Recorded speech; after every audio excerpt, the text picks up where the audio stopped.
I was standing in my mother's dining room, with my ears ringing and Brooke frozen beside the birthday cake, her face turned slightly away, like she was trying to make herself smaller.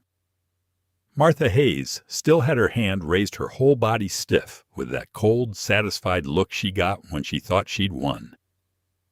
I remember the room going too quiet, the kind of quiet that makes every fork on a plate sound like a confession. I couldn't move.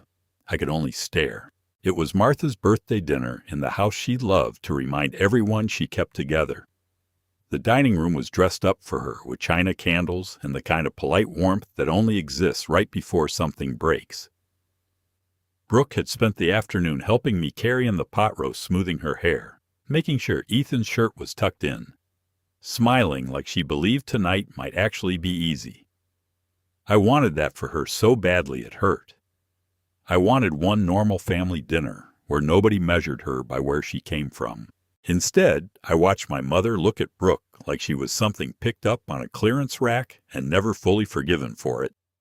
Brooke's birthday gift was a framed family photo she had spent days choosing, and Ethan had drawn Martha a card with shaky little hearts and a misspelled "Love you, Grandma."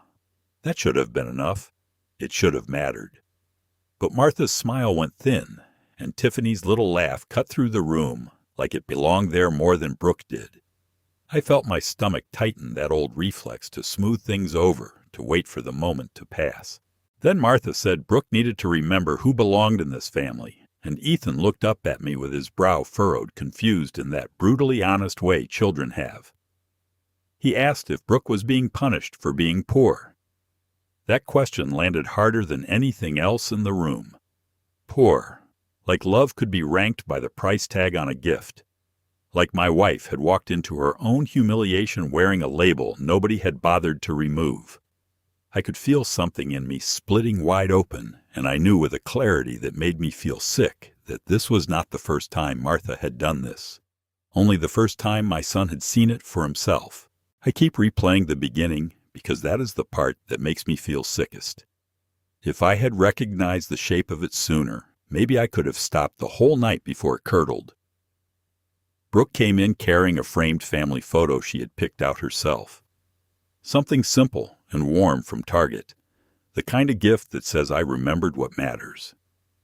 Ethan, so proud of his crooked handwriting, held out a card he had made for Martha at the kitchen table that afternoon. He had drawn little hearts around the words, "Happy Birthday, Grandma," and I swear Brooke looked happier handing that card over than she did when she handed me my own coffee in the mornings. Then Tiffany swept in like she owned the room. Designer watch, perfect hair, that bright smile people use when they want you to think they're kind while they're measuring you. She held out her box like it was already winning. Martha lit up for her first, of course, because Tiffany always knew how to enter a room with noise.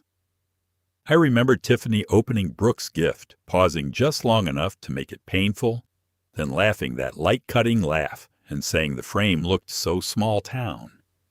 She said it like it was a joke, but I watched Brooke's fingers tighten around her napkin. Martha didn't correct her. That was the part that sat in my chest like a stone. She smiled. Not a real smile. One of those thin, practiced ones that tells everyone the insult landed exactly where it was supposed to. I felt my face go hot, and I hated myself for not speaking up right then. I was doing what I always did with Martha, waiting for the moment to pass, hoping politeness would save us. It never does. It just gives cruelty more chairs at the table.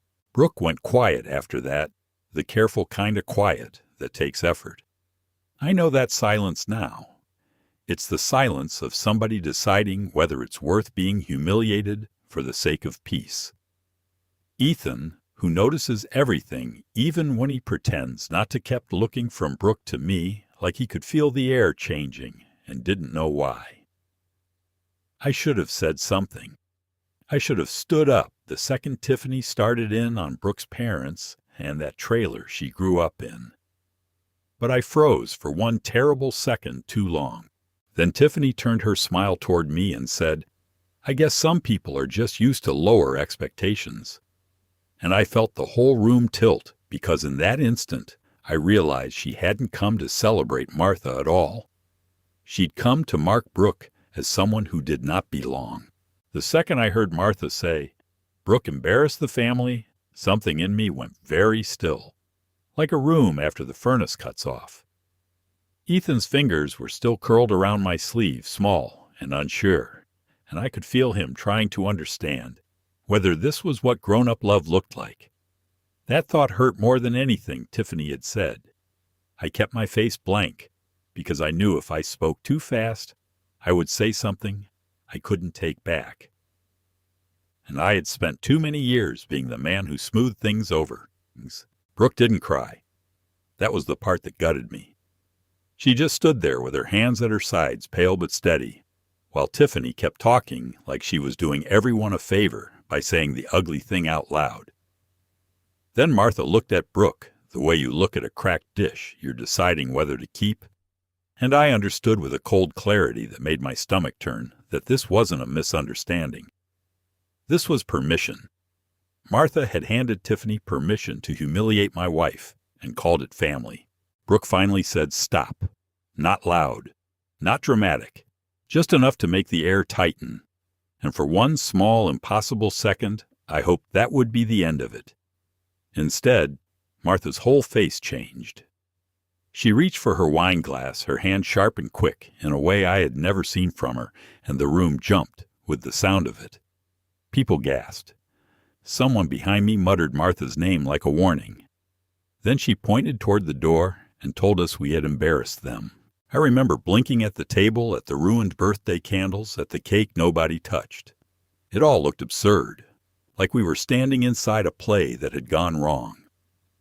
I bent down and lifted Ethan's coat first, then Brooke's, and my hands were steady in that eerie way they get when my mind has already moved ahead of my feelings. My body was there, but inside I had already stepped outside the house and looked back at it from the curb. And what I saw scared me, because this did not feel like one bad night. It felt rehearsed. There was a shape to it, a rhythm. A line had been crossed so easily that I started wondering how many times it had been crossed before, and whether I had just been too willing to call it love. The house felt too quiet after all that noise, like the walls were still waiting for somebody else to explain what happened. I sat across from Brooke in the dark kitchen with only the stove light on, and I could hear Ethan moving around in his sleep upstairs safe in that soft, ordinary way that suddenly felt precious to me. Brooke kept her hands wrapped around a mug she wasn't drinking from, and I kept staring at the table because I didn't trust my face to stay calm. I wanted to say the right thing.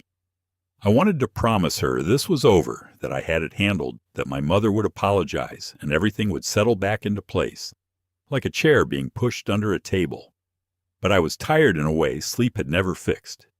It was the kind of tired that comes from being everybody's emergency contact, from being the one they call when the pipes freeze, when the bills pile up, when the mood in the house turns ugly and someone needs a man to make it all smooth again. I heard myself say it before I could polish it into something easier. I'm done being the fixer. Brooke looked up at me then, and there was no drama in her face. Just relief. That almost broke me more than if she had cried, because I realized I had been asking her to survive in a house where I kept holding the doors open for people who kept walking over her threshold like it was their right. Martha called that night. Then again, I watched her name light up my phone like an old habit trying to pull me by the sleeve. I didn't answer. The first time my thumb hovered over the screen, and I felt that stupid familiar twist in my gut. The one that always told me I was about to disappoint her. The second time I put the phone face down and listened to it buzz against the counter like a trapped insect. By morning, the cold front had already started pressing against the windows. Martha left a voicemail asking me to come check the furnace before the house got too uncomfortable. The word landed wrong. Too comfortable had never been the problem in that house. I knew exactly what she was asking for. The same old rescue, the same old unpaid labor, the same old expectation that I would step in and keep her world from sagging at the edges. So I texted back, short and clean, "I can't come today." I stared at those 4 words longer than I should have. They looked harmless. They felt like a locked gate. A minute later, my phone rang again, And this time Martha's voice came through with a note I had never heard before. Uneasy, tight, almost careful. "Daniel," she said, "is everything all right over there?" The first thing I noticed was the silence. Not the good kind. Not the kind that lets you breathe. It was the kind that settles over a house when something has finally been ignored long enough to start speaking for itself. Martha's place had always depended on me in ways nobody ever said out loud. Once I stepped back, the whole thing seemed to lean like a porch rail, with one side rotting under fresh paint. I heard about the thermostat from a text Martha sent me in the middle of the afternoon. Short, tight. The heat kept cutting out, and she said the house felt oddly cold. I stared at that message for a long time, my thumb hovering over the screen like it used to. That old reflex was still there. The one that said I should fix it. Smooth it over, make everybody comfortable. But I let the phone go dark. I didn't answer. I just sat there and listened to my own breathing, like I was learning the sound of my life without her emergencies in it. Then Tiffany started in. First a casual message, then another, then one that acted like I had somehow missed a family crisis.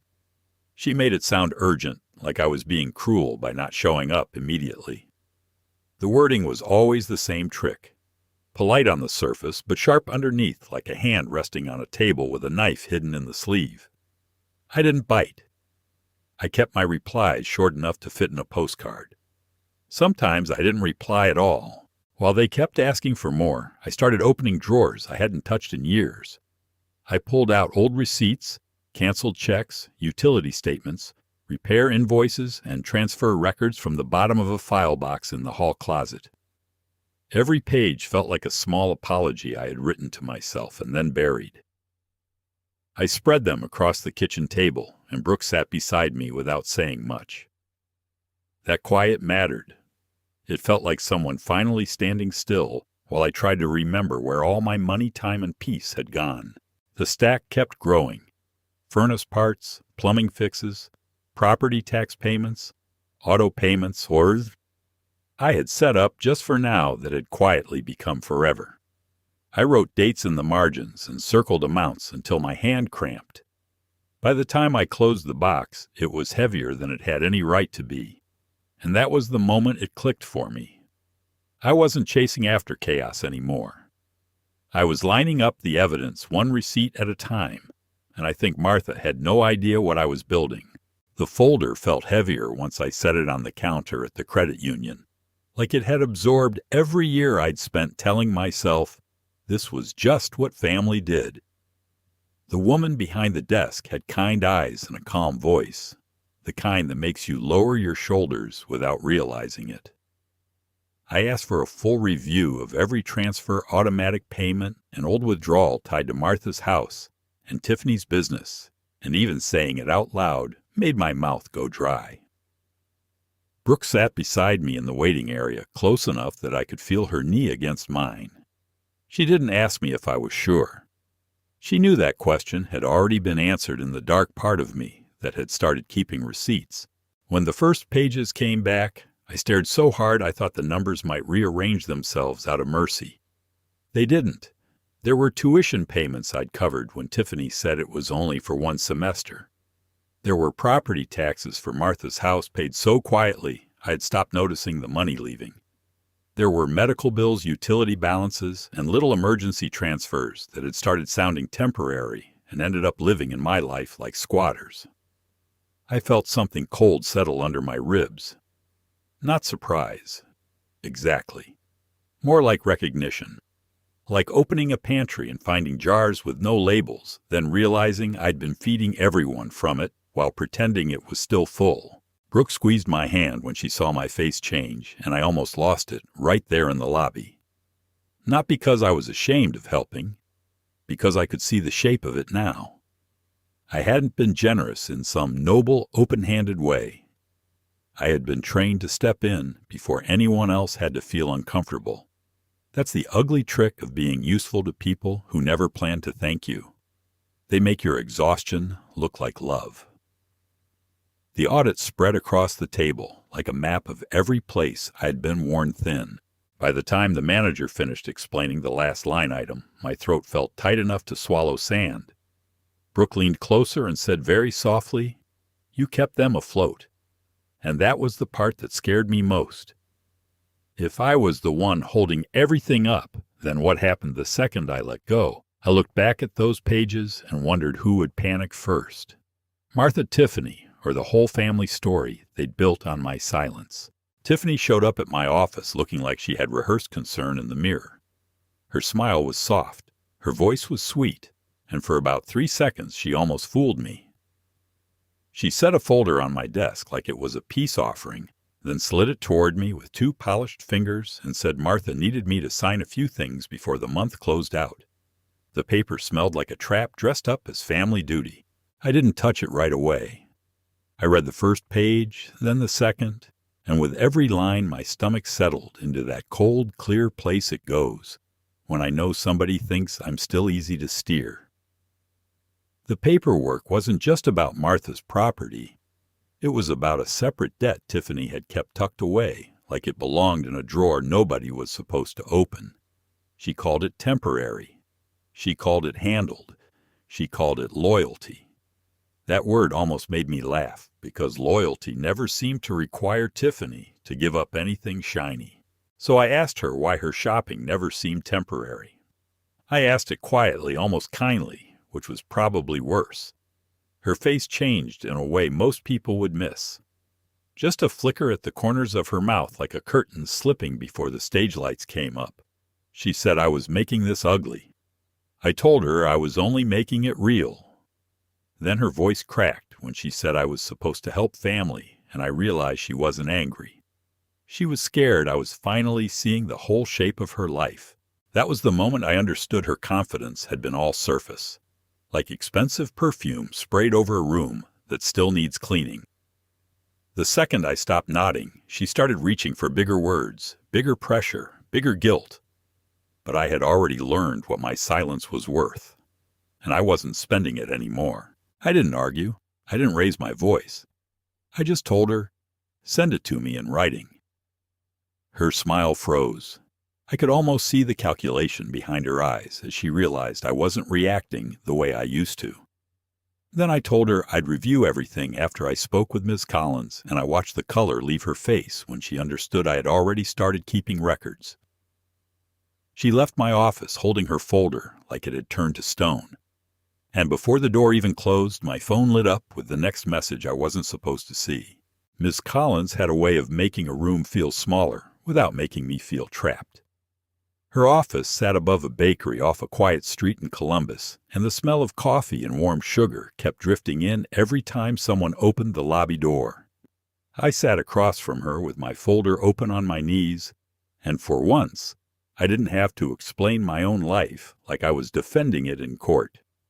I just laid it out. The repairs, the transfers, the auto payments, the temporary help that had lasted so long it started looking permanent.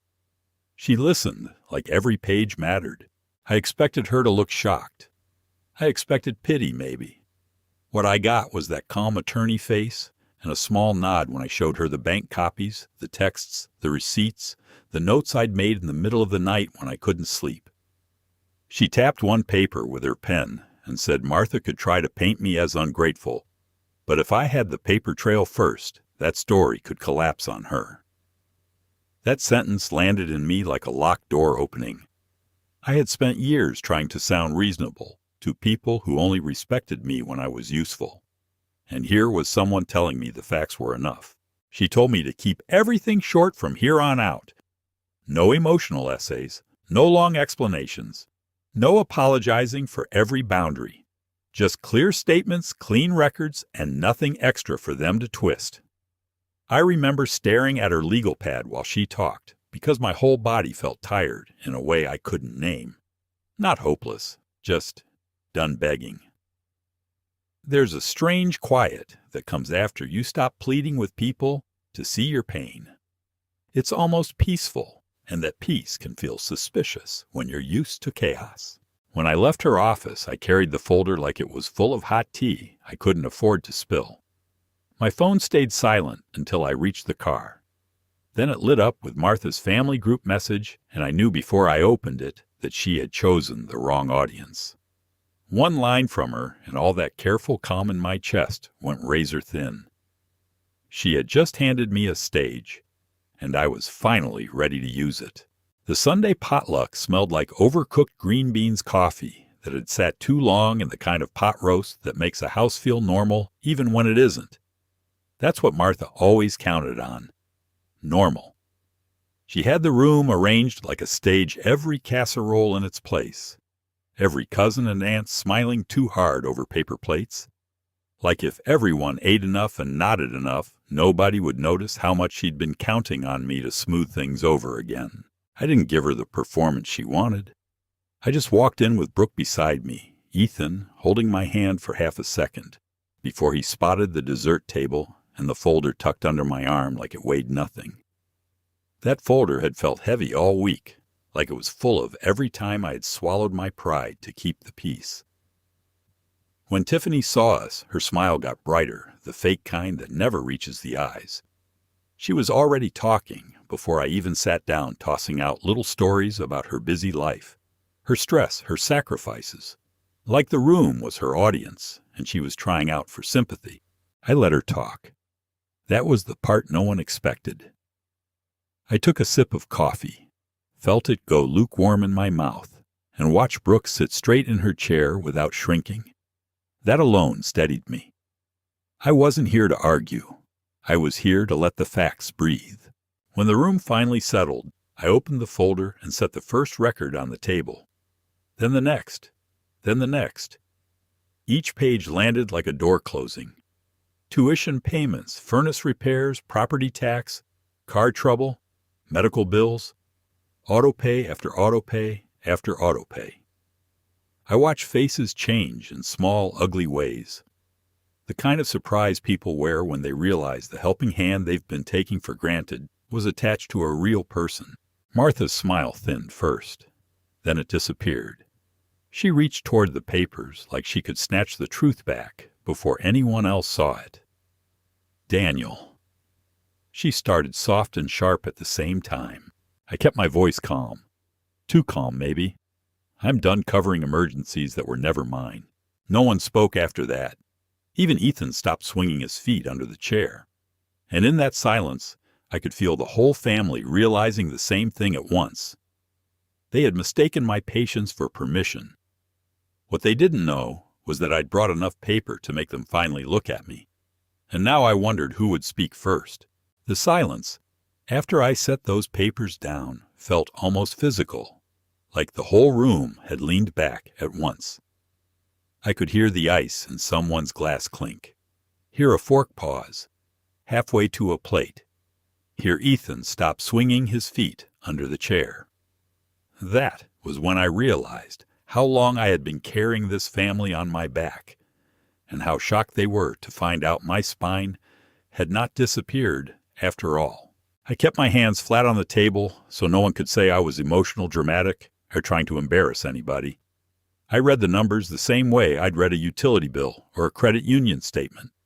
Martha's roof repair, Tiffany's temporary gap, the furnace payment, the taxes, the auto pay I had canceled the week before after staring at it too long in my online banking. Every line I named was another little brick pulled out of the wall they had built around my life. And with each one, I felt something in me settle into place. Brooke didn't interrupt me. She just touched my arm once, light as a feather, but it steadied me more than any speech could have. I could feel her there beside me, quiet and solid, the way a porch holds you up when the storm has already passed. That touch reminded me I was not doing this alone, and I almost wanted to laugh at how long I had mistaken isolation for responsibility. Tiffany gave me a smile so thin it barely counted as one. She tried to make it sound like a misunderstanding, like I had misread generosity for obligation. "You're really making a scene over family help," she said, like the words tasted stale in her mouth. I didn't answer right away. I just let the quiet do its work, because silence can be a mirror, and some people hate what they see in it. Then one of the relatives asked the question that cracked her polish right down the middle. If Daniel paid all that, where did the money actually go? Tiffany's face changed so fast it was almost funny if I hadn't been the one carrying the bill. The laugh she started came out brittle. Her fingers tightened around her napkin. She looked from me to Martha and back again, as if she could still talk her way out through sheer confidence. But I could see it.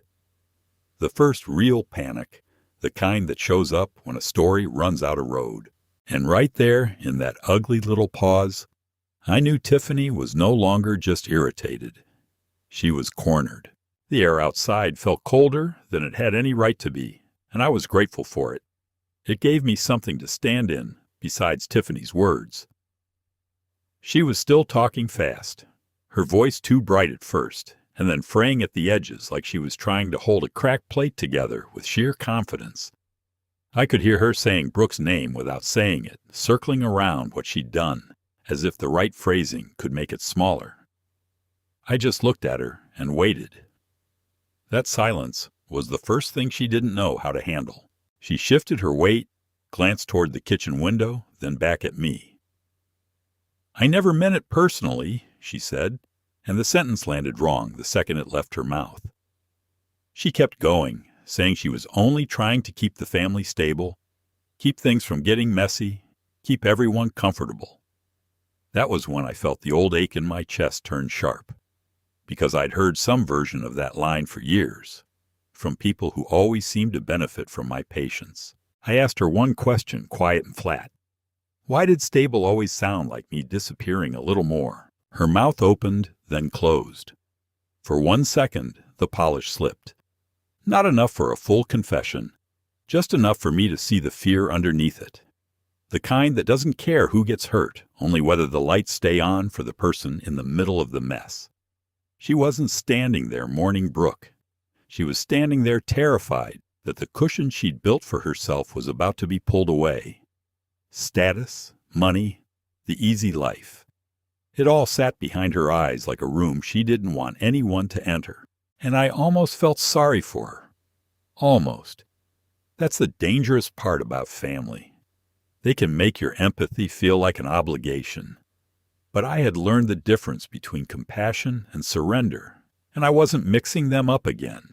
I told her to speak to Ms. Collins if she had questions. Nothing else, no reassurance, no rescue. Tiffany stared at me like she expected a softer ending, like I might still hand her a bridge out of the consequences she'd helped build. Instead, I walked back inside and let the door close behind me. The warmth hit my face. The noise of the house rose around me, and for the first time all night, I felt something settle into place. Tiffany had finally run out of polish. But I needed to know how far that panic would take her next. By morning, the house felt different. Not warmer, just quieter. Like even the walls were waiting to see what I would do next. I sat at the kitchen table with my coffee gone cold and spread everything out in front of me. The repair records, the transfer history, the notes I had typed up after the potluck. Each detail lined up so neatly it almost scared me. I had never thought of myself as the kind of man who built a paper trail against his own family. But after years of being told to keep the peace, I finally understood that peace had been costing me too much. I sent the notice through Ms. Collins, and I filed the report the same morning. Just seeing my name in those forms made my stomach turn. It felt like I was stepping into a room I never wanted to enter. Yet I knew I had already been living inside the consequences for years. I also requested a welfare check on Martha's house, because the basement leak and the heat issue were no longer just inconveniences. In freezing weather, they were real danger. I hated that it had come to outsiders checking on the same house I had spent half my life patching up, but I hated even more that nobody had listened until the situation wore a badge and a stamped envelope. Brooke stood beside the sink while I made the call, one hand wrapped around her mug so tightly her knuckles went pale. She didn't say anything, and I didn't need her to. We had both learned what it meant when the people who were supposed to care only started paying attention after paperwork got involved. It was like trying to speak underwater until somebody finally handed you a microphone. Then my phone rang. Martha's name lit up the screen, and for 1 second I just stared at it. I almost let it go to voicemail. Instead, I answered, and the first thing I noticed was how small her voice sounded. Not angry, not commanding. Small. "Daniel, what did you do?" There was no performance in it, no polish, no sharp edge to hide behind. I leaned back in my chair and looked at the folder in front of me, feeling the weight of every quiet year between us. "I documented what happened," I said. "All of it." The silence that followed told me more than any apology could have. And then I heard her breathe in thin and shaky, like she had just realized the floor under her was no longer steady.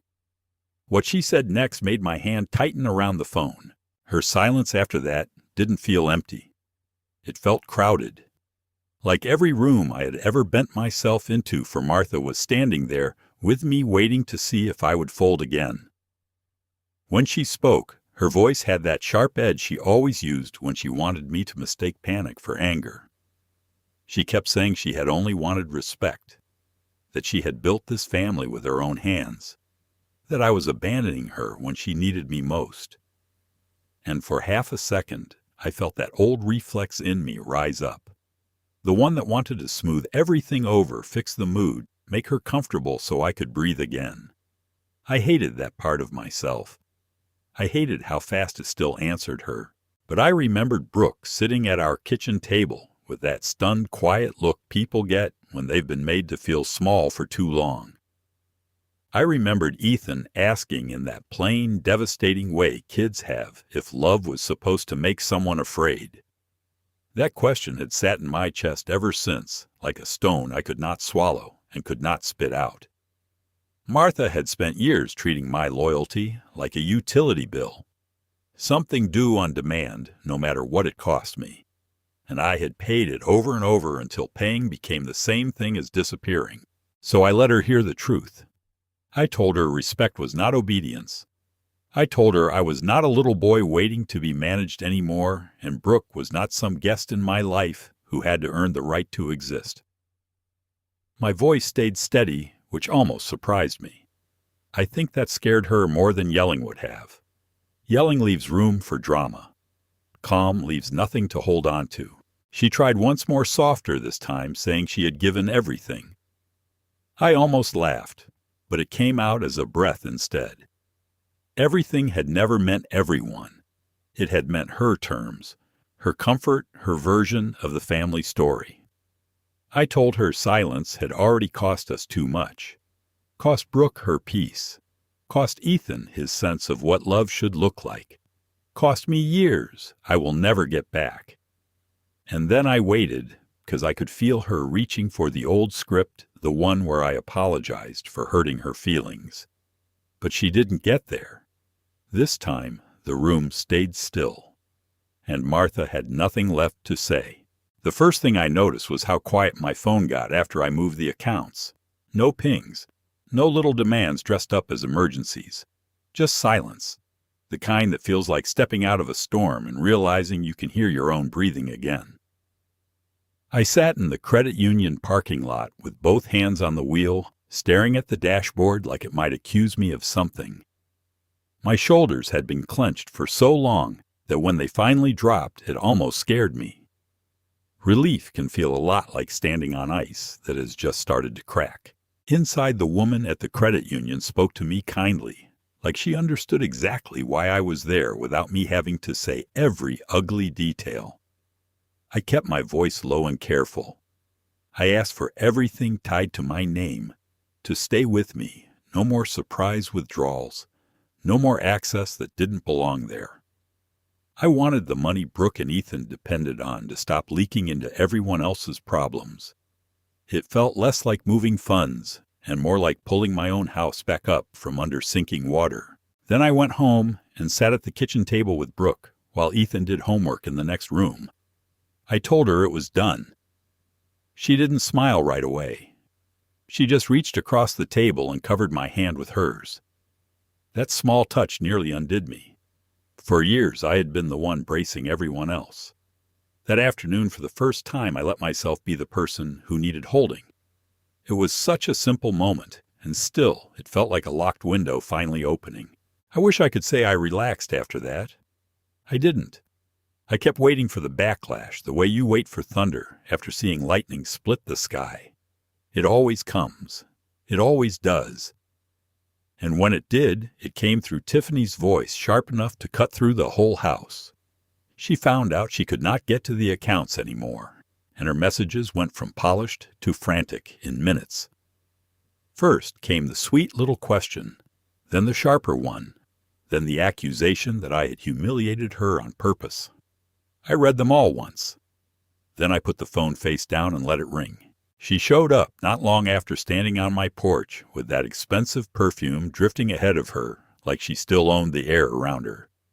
Her face had gone pale in that brittle way people get when they realize the door they kept using has been locked from the inside. "What did you do?" she asked. Not why, not how. Just what did you do, like I had broken a promise by refusing to keep bleeding for her. And when I told her the money was where it belonged, now her expression changed into something I had never seen before. And that was when I knew she was about to say something she could never pull back.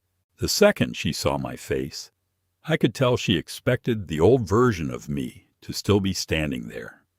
The one who would soften at the first sign of panic and start rearranging his own life to keep everyone else comfortable. Instead, I just stood on the porch with my phone in my hand and the cold air moving between us like a locked door. Tiffany's smile flickered. Not gone, just strained, like cheap paint over water damage. She tried to recover fast because that was always her trick, come in polished speak, like she was doing me a favor and leave me feeling like I had somehow failed her by having a backbone. She launched into it before I even asked why she was there. Bills, timing, family reputation. The usual pile of words meant to bury the real ask. She said it like she was discussing a favor between close relatives, but I could hear the edge under it.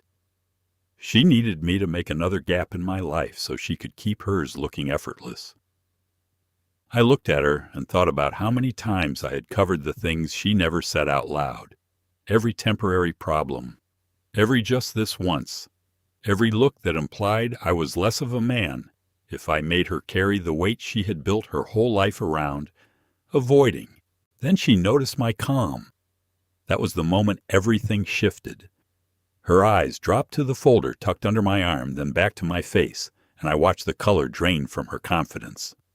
I told her the accounts were closed, the transfers were done, and Miss Collins already had copies of everything.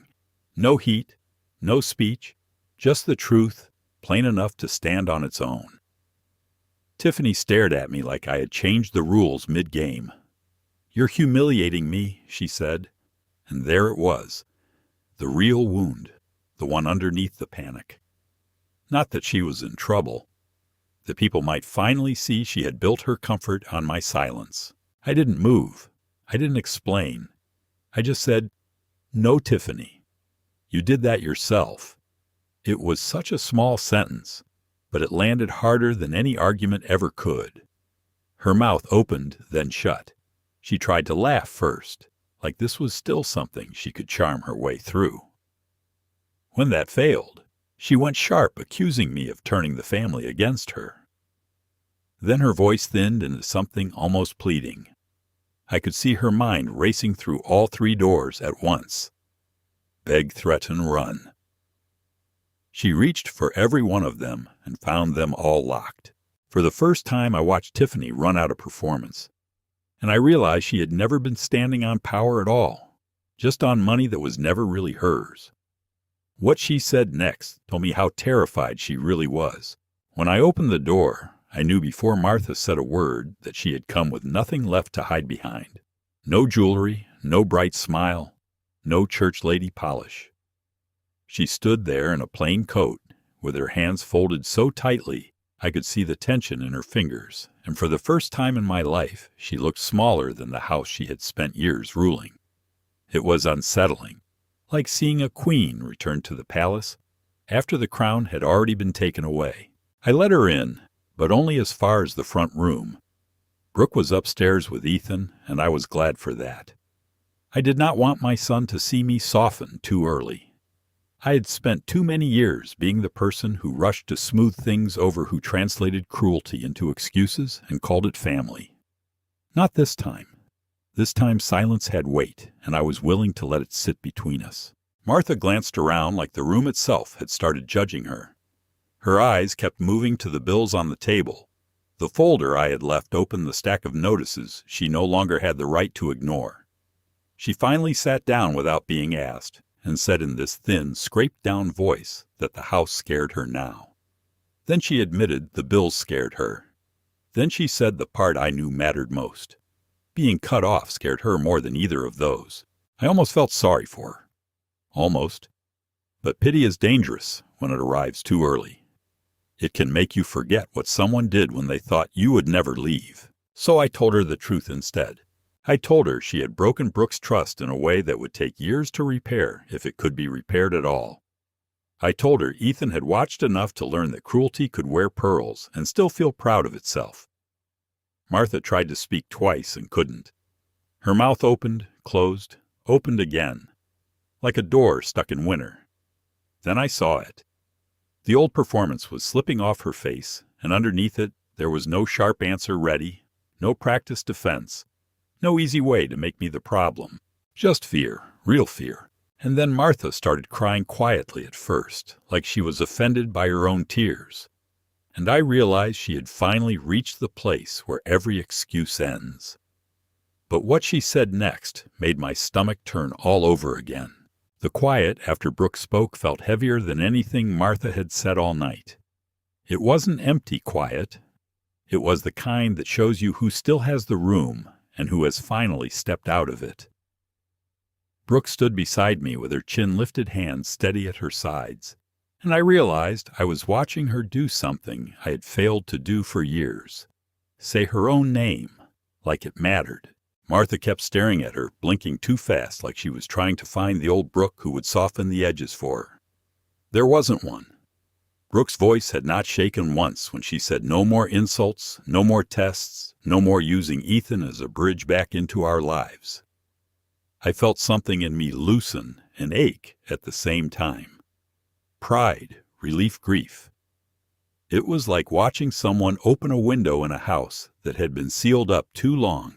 Ethan was standing near the hallway, quiet as a folded napkin, looking from Martha to Brooke, like he understood more than any child should have to. That broke me a little. I had spent so long trying to keep peace that I had forgotten what it looked like when peace actually arrived. Not the fake kind, the real kind, the kind that cost something. Martha's face changed in small pieces. First stubbornness, then embarrassment, then that thin, startled fear of a woman realizing her usual tricks had no floor under them anymore. She looked at me like I might rescue her from Brooke's boundary. But I stayed still. I wanted her to sit in it. I wanted her to hear the shape of the damage for once, without me translating it into something softer. Brooke didn't add anything dramatic. She didn't explain herself or apologize for being firm. That was the part that landed hardest. She had stopped asking permission to exist in her own home, and I could see how much it cost her to say it out loud. It reminded me of the first time a kid lets go of the training wheels. Wobbly, terrified, and suddenly free. Martha swallowed hard and asked almost in a whisper if there was anything left to save. The question hung there between us like a glass on the edge of a table. And I knew the next answer would change everything. The room stayed still after Brooke finished, like even the walls were waiting. To see if I would soften the edge of what she had said. I didn't. I could feel the old reflex in my chest, that familiar urge to smooth everything over, to make everyone comfortable, to be the son who could walk into a mess and leave it looking respectable. For years, that reflex had been treated like love. That night, it felt more like a chain I had finally noticed around my own wrist. I looked at Martha and kept my voice steady, even though my hands wanted to shake. I told her I would help, but only if she accepted it completely.